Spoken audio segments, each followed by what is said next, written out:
Now then, people, it's Joe, All Leeds TV, and it is time for your Leeds versus West Brom pre-match chat. Before we get into the video, please smash a like, please share, subscribe, and of course, please sponsor me and the team for Red January. Run every day in January in aid of mine charity. The link will be below. So, Leeds United then, there has been no press conference. For me, in terms of team lineup, I would expect one change. That one change for me would probably be Bamford for Nketiah. That might shock a lot of yous, but for me, if Bamford's out with a dead leg, could he be ready to go against West Brom? Thinking about his performance last time out against West Brom, I thought he was absolutely fantastic. I don't see any other changes than that, because the Eddie situation, it's looking evident that he's going to move on. And if he is, does Bielsa look at it and say, well, look, there's no point in playing the kid, and if Bamford's fit, let's get him back in. That would be my change, and I probably will expect that change if Paddy is fit. I mean, it might land tomorrow and Arsenal go, we want him back. I don't know how it works, genuinely, and there's been no noise from either club to say what will happen tomorrow. So if he wasn't to play, and he is to go back as early as the 1st, then I expect Bamford to lead the line. And he was absolutely fantastic against West Brom last time out. On the Eddie situation, I don't want to make this video all about Eddie. Connor did one yesterday. Please check it out. Look, he's an Arsenal player. He has no longevity at this football club. He doesn't owe us anything. We don't owe him anything. He hasn't been played. I understand it. He's started one game up to the most recent game, and that was his first start. He's not going to stay. He's going to eventually be in that Arsenal squad.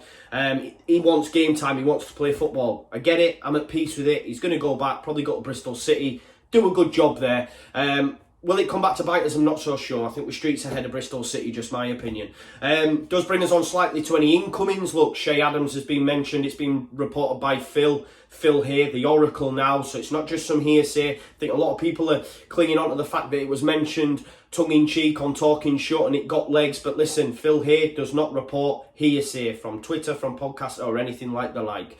Even if he's had that information from them sources, he's always going to corroborate it. So the fact it's been corroborated and Phil's reported it, if Che Adams could be done, he would be the perfect foil for us. He's absolutely immense for what we're looking for in a striker. Be better suited to the system than Eddie Nketiah, for example.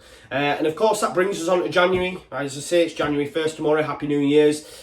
Looks like, if we are to do business, it'll be to bring in someone to sit on the bench for when Kiko gets his inevitable ban. Jack Clark, will he be replaced? Noise is coming out, from Bielsa that yes, probably he will. Whether or not that's Stevens, I'm not so sure. And of course, Eddie will be replaced.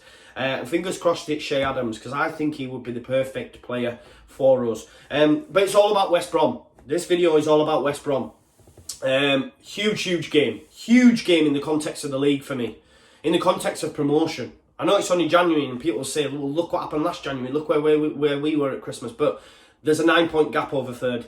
And if we can then, whoever wins this game, can then put a 3-point gap between them and second and further, even possibly create a bigger gap from third, the amount of confidence it will create, it's huge. This fixture is huge. It was big then, only 10 games in, it felt like a big fixture. Now it's even bigger. And look, after 6 wins on the bounce, there've been a little bit of stutter of form from West Brom. They've hit a little bit of a sticky patch. I mean, we have. I mean, I find it crazy that in the last 4, we've won 1 game, lost to Fulham, drew with Cardiff, drew with Preston, and somehow managed to go from second to top and have a 9-point gap. I think it's absolutely crazy. It shows the standard of the league for me isn't quite there this season.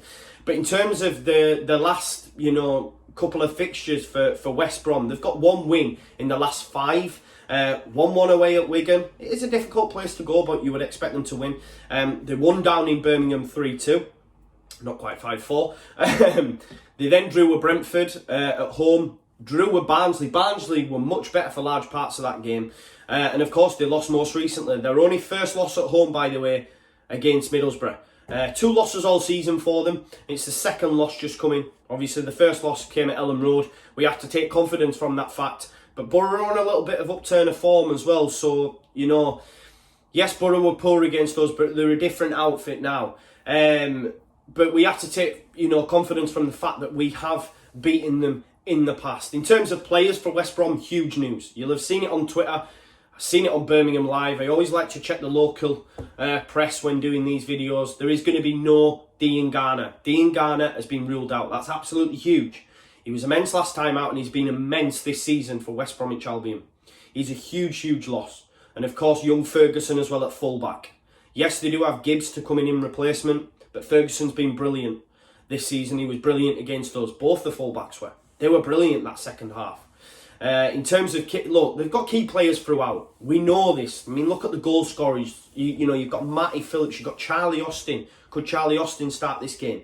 Hal Robson-Kanu, Pereira. You know, between them, they've got 25 goals. Dangers throughout. You know, you've got people in the middle, the likes of Livermore, Kravinovic, and of course, Romain Sawyers. Absolutely unreal player. I loved him at Ellen Road. And then even at the back, they've got Kyle Bartley and Semi Ajayi. We were linked with Ajayi.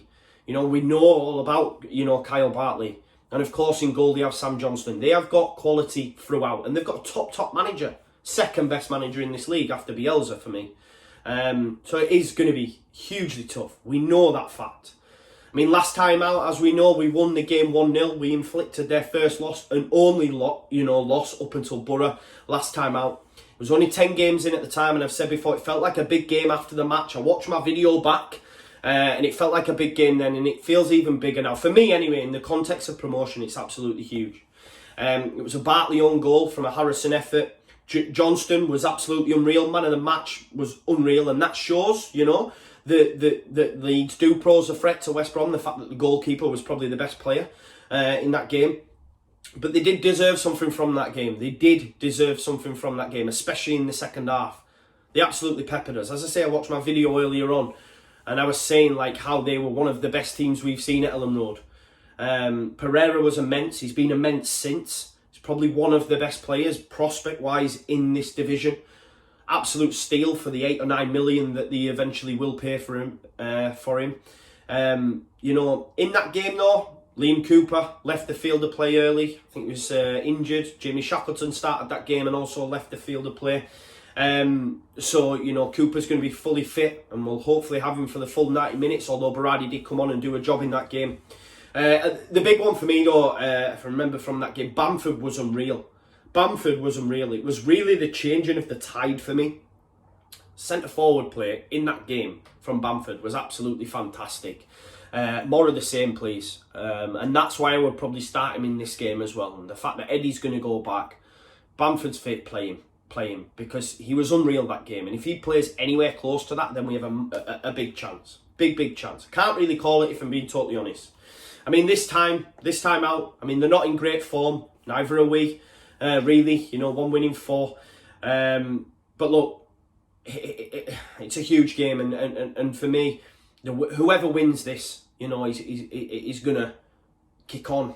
That's how big I feel it is. And fingers crossed it so. Look, Birmingham game is going to give us a massive confidence boost. Dean Garner is a huge loss for them. They've looked a bit leggy of late. My mate who's a Borough fan said that defensively they didn't look great. They can be got at. We've seen that in the first fixture, the fact that Johnston was man of the match. I can't really call it in terms of a result, but look, Borough beating them at home gives me massive confidence. Massive confidence. Because had they have won that game, I'd be looking at it thinking, they've not been beaten at home all season. But that there gives me massive confidence. And the loss of Dean Garner, he is that pivotal. But West Brom might be looking at this and thinking that about Pablo Hernandez, and they'd be right to do so. But the Borough game gives me massive confidence. We've won 4 of our last 5 away games now. That's huge as well. So, you know, with that in mind, I'm going to go for another sneaky little 1-0 win from the match winner that is Stewie Dallas. Look, I keep repeating myself, but it's huge in the context of the season for me, this game. In the context of promotion, I genuinely feel that. That's just my own thoughts. And fingers crossed it's us that can pick up maximum points. But thank you so much for tuning in as per. Make sure you like, comment, share, subscribe. Put your comments in. Let me tell you where the game's won or lost, what your thoughts are. And yeah, I'll leave it there. I'm rambling now. I'm talking shit. Please sponsor me for Red January. Have an amazing new year. And I'll be doing a watch along for the game tomorrow, so make sure you tune in for that as well. Peace out now. Leeds.